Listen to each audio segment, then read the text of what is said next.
Good morning mga ka-journey. Kagabi siraan ako nung pauwi galing sa trabaho. Biglang tumirik yung motor. Una nun, parang papalya-palya hanggang sa tuluyang nasira na hindi na umandar. Ito ang haba ng tinulak namin. Buti lang may naawa. Actually, dumaan na siya, bumalik lang.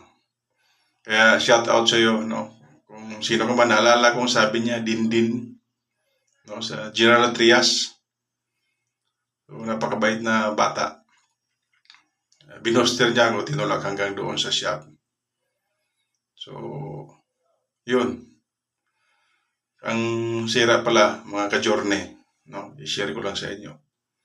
Pag yung mga ganong ng motor, yung papalya-palya na, tapos pag nalubak, namamatay, tapos paandarin mo andar.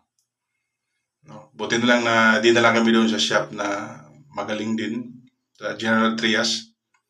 Sa may Bacau yata yun, di ko lang maalala. Compound. Isang tin lang niya, isang ano lang niya sa motor. Pinakinggan lang niya yung yung pag-on and off. Pinakinggan niya yung, so sabi niya, fuel pump IC. So, ito guys, ito yung usual na masisira, no, sa mga FI.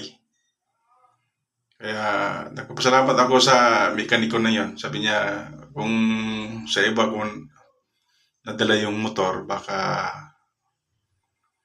marami pang tatanggalin or worse, hindi makita yung diferensya. Pero siya ang bilis na ayos. So, magaling yung mekaniko na ngayon diyan sa General Trias. Hindi ko na maalala yung magaling. Yung sa may Bacau, paglagpas mo may pa-crossing dyan, parang pakaliwa, tapos diretso.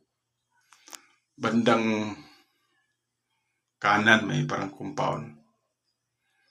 Magaling na mekaniko yun. Kaya pag masiraan kayo guys, bandang General Trias, Malabon, doon kayo pumunta. Mura ang singil at saka magaling. No? Hindi mawasak yung motor mo bago makita yung diferensya. Siya kagabi, pinakinggan lang niya natumbok agad yung sira. Kaya shout out sa iyo. No? Ito yung sira guys, yung fuel pump IC. No? Sa akin naman talagang kasi 6 years na yung mahigit yung motor ko Kaya, sira na talaga. So, again, thank you. At saka yung lalo na yung nag-booster sa akin, sobrang layo ng tinulak ko dyan sa Maple Grove. No, kalahati. Dumaan siya.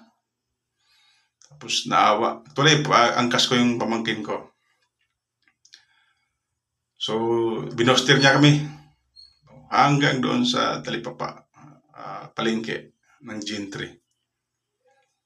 So, yung shop naman doon, sarado, kaya napapunta kami sa yun, kaya nga sabi ko, yun magaling talaga ang Panginoon, dadalhin ka niya doon sa tamang mekaniko. Kasi kung sa iba na punta yun, baka marami pang masira or mawasak pa yung motor kung ano. Pero yung sa shop na nabanggit ko, napakagaling. So, thank you Lord. Dinala mo ako sa tamang mekaniko. Salamat din sa ginamit mong tao para tumulong sa amin. Dindin ang pangalan. Hindi na siya tumanggap ng abutan ko sana ng kahit paano. Sabi niya, salamat na lang kuya. So, shout out sa iyo. Sana makita tayo ulit. So, yun lang guys, no? Para yung motor nyo parang namamatay, parang walang gas. Ito na yun. Ito yung fuel pump IC. Ipatingin nyo na kagad. Baka masiraan pa kayo sa sobrang layo. Mahirap.